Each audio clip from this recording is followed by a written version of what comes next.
Yo, hello guys, how are y'all doing? So, this video is being uploaded a bit prematurely to when I actually wanted to. I did actually want to put the entire remainder of my run into just one final video that included absolutely everything that I basically did on the way to finishing. Now, it's currently just before 2 in the morning here, and I have a train to Cambridge in approximately 5 hours and 50 minutes. So, I'm going to Jagged's headquarters. I'll talk about that in a moment. But yeah, I would very much like to get some sleep. But I would like to get this video out before I actually go to Jagged. So I edited about the next third of my run, I think. I've got about another 10 hours or so of footage that I need to go and trail through to actually record the remainder of this video. But I wanted to get something on YouTube before I actually did head to Jagged, because when I'm there, I will be finishing my King of the Skill run, and I will not be able to record the final 57 minutes, I think, of my gameplay. So I'll talk about what I'm going to be doing the last 57 minutes shortly. But because I can't record the end, because I don't have recording software at Jagged, and I get back on the 1st of December, meaning I will actually be missing the end of King of the Skill, which kind of sucks, but it was my choice to decide to, attend to go into Jagex, and whatnot. So first of all, I guess, Jagex, why am I going? I'm basically going to test out some RuneScape Mobile, and I'm also going to test out a bit of Dragon Slayer 2. And then I believe we have a day trip to London to record some footage of us playing mobile, like, out in public for advertising or something. So overall, really awesome trip. I've got to take the opportunity. Again, a nightmare with my 1-year live stream marathon. It is a nightmare. I've got to stream one of the days at like 7:30 a.m. Yo, I don't get out of bed till like 2 p.m. these days, so it's bad. I'm playing RuneScape till like 6 a.m. with King of the Skill or something. It's really bad. But yeah, so that's why I'm going down, and I just couldn't turn down the opportunity. And it's a good crowd of people going as well, so I felt like I had to.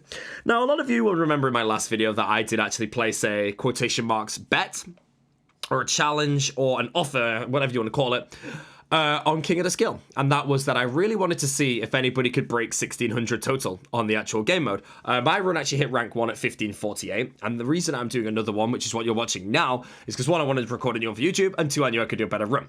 Again, I have said I won't be recording the last thing, but I'm on schedule to beat my run, and on the current high scores, I will take rank 2. Will I maintain rank 2? I have no idea, because this is where the competition is coming. But obviously, Wooks decided to take up the challenge, and he just goes and literally, he's like, oh, $1,000, let's go get it, easy. You know, 1,607 total levels he managed to achieve in 24 hours. So we sent the money over, and again, a massive congratulations to him. I only managed to catch a couple of his live streams, because I was live a lot of the time. But some of the strategies and, like, planning that he's actually put towards it, I thought my strategies were good. He has some that just completely render some of mine obsolete, and it's just incredible to think that I didn't think about that stuff, you know, thinking outside the box. There is so much to this game that you don't realize when you're in a game mode like this. One of those is Puro.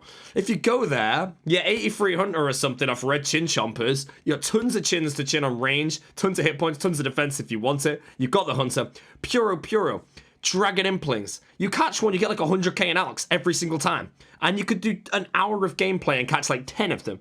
And then you're just minted for the entire game. Things like that. I thought about it for Nature Implings for Limpwood Seeds to do Temple of Ikov, but I did not think about it for making cash. So some people are doing some genius strategies out there. But I did put down the offer that the first person to break 1600 would get the $1,000, which was Wooks. So again, congratulations, and I will be sending that over. And I actually see Wooks technically today, because this is the Tuesday where I should be going to Jagged, and Wooks is also invited, so that should be good fun. All I will tell you is that we do have a Design the Boss stage for Raids 2, and Wooks is there, so I wish you all the best of luck on beating that thing, because I'm looking forward to it. I'll tell you that straight away. But yeah, so in the background right now, you're seeing quite a lot of the footage of what I actually do in my King of the Skill. I've obviously chopped a ton of it out because I simply cannot upload the entire thing. It'd be a 3-hour video because there's a lot of things that are going on throughout the entire run. There's a lot of things. But sort of the way you have to play the game mode is to be efficient and be doing multiple things in certain areas. Fantastic one in the background right now is that I actually had to go and fish a trout for the Varrock Easy Diary. As I fished the trout, I was like, right, I might as well get 58 fishing while I'm here for the barbarian fishing I'm going to do later, rather than run to a different fishing spot later. So I just beasted out 58 on the spot, and then moved on to this one where I make the bowl, which is another easy task because I'm in Barbarian Village. And then finally, obviously I'm wearing a 9 chain body, and I buy a bronze med helm from this store, and then I go and finish off the Black Knight's Fortress quest. Basically just about as close as I can to getting there. As you can see here, finish that quest off, and then we run off. Again, I make sure my inventory was set up correctly so I'd have absolutely no items on me, so I could start the recruitment drive quest immediately after Black Knight's Fortress. Putting my gold on a table allows us to stay there for about 10 minutes, and I could beat that quest in under 10 minutes, so That's how that went. And then obviously that gold was there so I could buy the woad leaves immediately for the blue dye that I would like to use on Goblin Diplomacy later on when I need to complete the Lost Tribe quest, which I need to complete for Wanted, I believe it is. And Wanted is a subquest for Devious Minds, which is in my room. Now, that's a strategy that I thought was actually quite strong. But I haven't done many macro calculations on certain, like, it's going to get a bit nerdy with how this works, but this goes in very depth of RuneScape. Like, if you don't really do this, you don't have any chance to do AOL in this game mode. But I never did like macro calculations of certain quests. Like, one of them was One Small Favor. It gives you 2 10,000 experience lamps you can put into any skill above a certain level, which is in this game mode would be 100,000 experience. That's 200,000 Slayer experience if I wanted to do it. Burning that bread. Oh, I hate the game. But yeah, so I never really considered that because I considered One Small Favor about a 35 to 40 minute quest. But I didn't think about the macro of the quest, where I could start the quest and then just slowly complete it over the course of, I don't know, 6 hours of gameplay by doing other quests in certain areas. Example being, when I'm in Camelot to talk to that weird seer with the weird name, after I've just gone to Arheim, I could complete both of the Elemental Workshop quests, I can do some of my diaries, parts of Holy Grail, parts of Merlin's Crystal, and I'm still doing that quest without going out of my way. That's something that I really need to look more in depth for if a King of the Skill ever released in the future. Now, when I was seeing people doing these things, I've got a lot of macro quests done in my run, but this is where it gets pretty intense. Multi-questing is something quite important. But what I was doing is One Small Favor is a long quest with a lot of sub-quests to it. And looking at it, I didn't think it was worth the time to do it. But then looking around again at what you actually achieve, when you get there, you completed Shiloh Village as well. Shiloh Village opens up, again, Karamcha Diaries if you want to do any of those, but it opens up gem rocks. And gem rocks, I was considering forever, how can I get a jade? I can pickpocket hand members, I can pan a bit of the dig site, but a jade can make me a Necklace of Passage. And a Necklace of Passage saves me approximately 3 to 4 minutes every time during the Golem quest, the Shadow of the Storm quest, and the Spirits of the Illid quest. All 3 quests I believe are good to do in a run.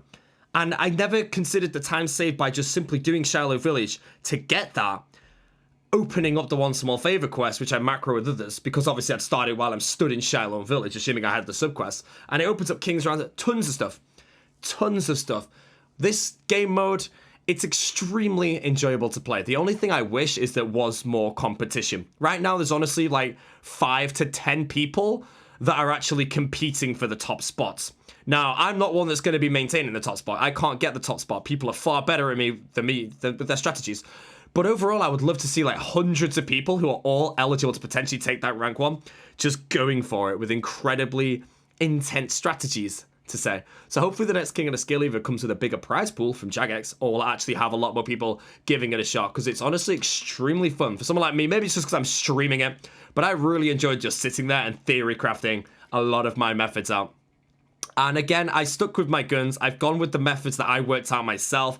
I didn't really rip off anyone else's strategy. I just worked everything out myself. I went with what I thought was worth the time, and then I rooted out everything myself. And that's the method that I've gone with. And I think that is going to reward me with a top 5 spot. It's not quite first place or second place because they have just far superior strategies, but the one that I actually created myself and I put a lot of time into has managed to pull me a top 5 spot, I believe, hopefully, and I'm very happy with that overall. I'm very happy. It was a good test of knowledge, good test of like what you can really do, and I had a fantastic time doing it. But then again, when the next King of the Scale comes, if it ever does, I'm really, really looking forward to it, because there's so much more I can do to optimize my runs by taking the traits of other people's methods, doing some of my methods, and working out what the actual best route is. And still, when will the optimal route of the King of the Skill game mode ever be found? Will it ever be found? 24 hours of gameplay? Will the total level always be the same at the top? People finishing with the save stats? No, because again, you can just save minimal time every now and then, which can give you small advantages. So I think that's really, really awesome. But yeah, so this is the majority of my other run. Again, with King of the Skill, all quests have 10x experience to them. So doing certain quests, like this is the Eyes of Glufry quest, gives you incredible rewards for the time the quest actually takes. And here's a little small thing of what you can do while you're playing. As you can see here, I'm doing the quest. I open up what I need to do. I take a picture of what I need to do, and then I log out. I work out what I need to do off stream, I then log in, and I just put all the answers in because I already know what they are. And I save the time of calculating it while I'm actually logged in, which takes down my time, obviously. I think most people are doing this because obviously it seems to be a strategy that you almost have to do. But yeah, the game mode itself, really, really fun. So right now I'm currently, and it's not in this video, it'll be in the next video, but like I said, I have about 57 minutes of gameplay. This is half the video because I need to get it out today before I do leave to Cambridge tomorrow. I'm currently ranked 5 as of when I'm making this video, with a total level of 1,529.